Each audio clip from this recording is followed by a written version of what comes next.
اعوذ باللہ من الشیطان الرجیم بسم اللہ الرحمن الرحیم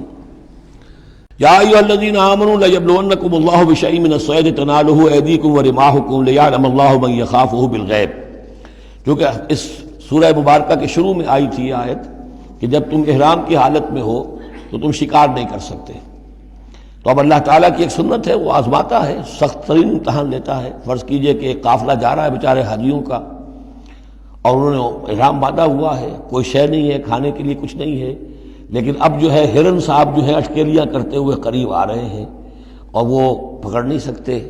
قتل نہیں کر سکتے، احرام میں ہیں، بھوک بھی ہے، لیکن یہ کہ چاہے تو ذرا سا نیزہ مارے تو ہرن کو پکڑ کو جو ہے وہ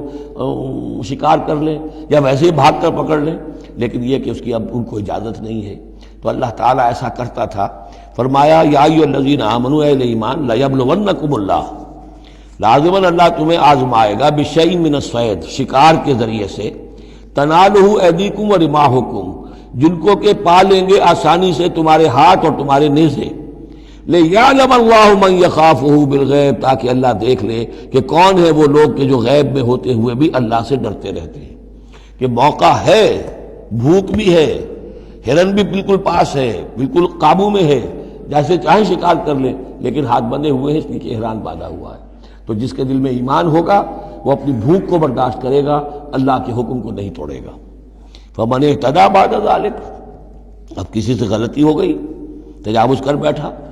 بھوک کا غلبہ زیادہ تھا، فلہ عذاب علیم، اس کے لیے دردناک عذاب ہے۔ البتہ یہ کہ آگے چل کر اس کے لیے ایک کفارہ بھی بتا دیا گیا ہے۔ یا ایھا الذین آمنوا لا تقتلوا الصید وانتم حرم، دیکھو اہل ایمان، جب تم احرام کی حالت میں ہو تو کسی شکار کو قتل مت کرو۔ ومن قتلہ منکم، تو جو کوئی تم میں سے انہیں قتل کر بیٹھے، شکار کر بیٹھے، جان سے مار بیٹھے، متعمدن، جان بوجھ کر، فجزاء مثل ما قتل من النعم، تو پھر اس کا کفارہ ہوگا ویسا ہی ایک حیوان، ویسا ہی ایک چوپایا اللہ کی راہ میں صدقہ کیا جائے، اور وہ اس کا گویا کہ کفارہ بنا دیا جائے۔ کیسا ہے کہ اگر آپ نے ہرن مارا ہے تو پھر بکری یا بھیڑ، نیل گائے اگر مار لی ہے تو پھر گائے، اسی طریقے سے جس قسم کا، جس سائز کا اور جس اسٹیچر کا آپ نے وہ حیوان جو ہے شکار کیا، اسی کا اسے ایک برابر کا چوپایا دینا ہوگا۔ فجزاء مثل ما قتل من النعم یحکم بہ ذوی عدل منکم، دو آدمی تمہارے جو ہوں معتبر، وہ چاہیے کہ وہ اس کی گواہی دے کہ ہاں یہ جانور جو اس نے شکار کیا ہے یہ اس کے برابر ہو جائے گا۔ ہدیم بالغ الکعبہ، اور یہ ہدی ہوگی اب یہ جانور، کعبے تک اس کا پہنچنا ہے، کعبے کی نظر ہوگا یہ، او کفارۃ، یا پھر اس کا ایک کفارہ اور بھی ہے، طعام مساکین، کچھ مساکین کو کھانا کھلانا، صدقہ فطر کے حساب سے ہے یہ جو فقہا نے لکھا ہے، او عدل ذالک صیامن، یا اتنے ہی روزے رکھنا۔ وہ بھی دیکھنا ہوگا کہ جانور جو تھا، بکری تھی، ہرن تھا، کتنے آدمی اس کو کھا سکتے تھے، اتنے آدمیوں کو کھانا کھلاؤ، یا پھر اتنے دن کے جو ہے وہ عدل ذالک صیامن، روزے رکھو، لیذوق وبال امرہ، تاکہ وہ اپنے کیے کا کی سزا جو ہے وہ پالے۔ عفا اللہ عما سلف، اللہ معاف کر چکا ہے جو کچھ کے پہلے ہو چکا۔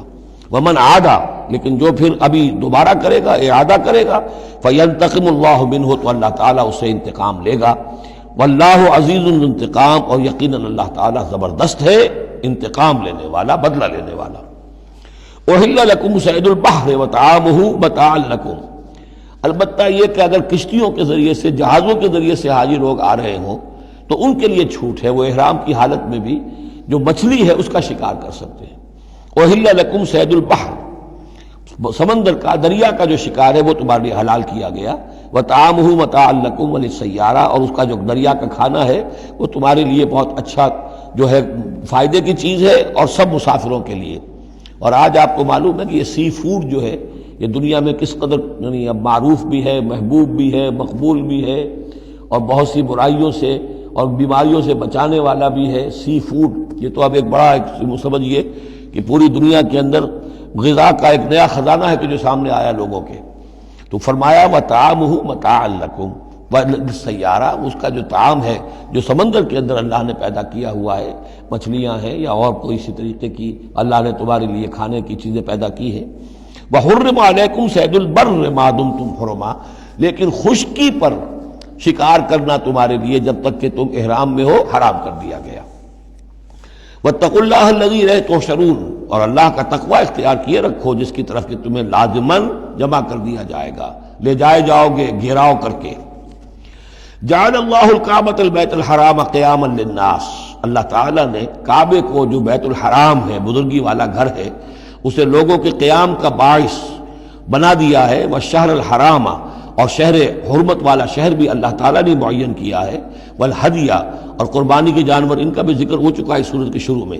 والقلائد، اور وہ جانور جن کے گلوں میں پٹے ڈال دیے گئے ہوں نشانی کے طور پر کہ یہ کعبے کے لیے ہدی کے جانور ہیں، یہ سب اللہ تعالیٰ کی طرف سے ہے، اس کی توثیق ہو رہی ہے۔ یعنی یہ کوئی تمہاری جاہلیت کی روایات نہیں ہے، یہ چیزیں جو ہیں کعبے کی حرمت اور عظمت، اسی طریقے سے شہر حرام، اسی طریقے سے ہدی کے جانور، اور وہ کہ جن کے گلوں میں پٹے پڑے ہوئے ہوں ہدی کے جانور ہونے کے اعتبار سے۔ ذالک لتعلموا ان اللہ یعلم ما فی السماوات و ما فی الارض، یہ اس لیے کہ تم اچھی طرح جان لو کہ اللہ تعالیٰ کو آسمانوں اور زمین کی ہر شے کا علم حاصل ہے۔ ان اللہ بکل شیء علیم، اللہ تعالیٰ ہر چیز کا علم رکھتا ہے۔ اس کے مقابلے میں 4 چیزیں آئیں گی جو ان کے ہاں حرام ہو گئی تھی، ان کو پھر کہا جا رہا کہ اس کے لیے کوئی سند نہیں ہے کتاب میں موجود، وہ بعد میں آئیں گی۔ اعلموا ان اللہ شدید العقاب، جان لو کہ اللہ تعالیٰ سزا دینے میں بہت سخت ہے۔ وان اللہ غفور الرحیم، اور اللہ غفور اور رحیم بھی ہے، یعنی اس کی تو دونوں شانیں ہیں۔ اب تم دیکھو کہ تم اپنے آپ کو کس شان کے ساتھ متعلق کر رہے ہو، کس کا مستحق بنا رہے ہو، اس کی عقوبت کا یا اس کی رحمت اور مغفرت کا۔ صدق اللہ العظیم۔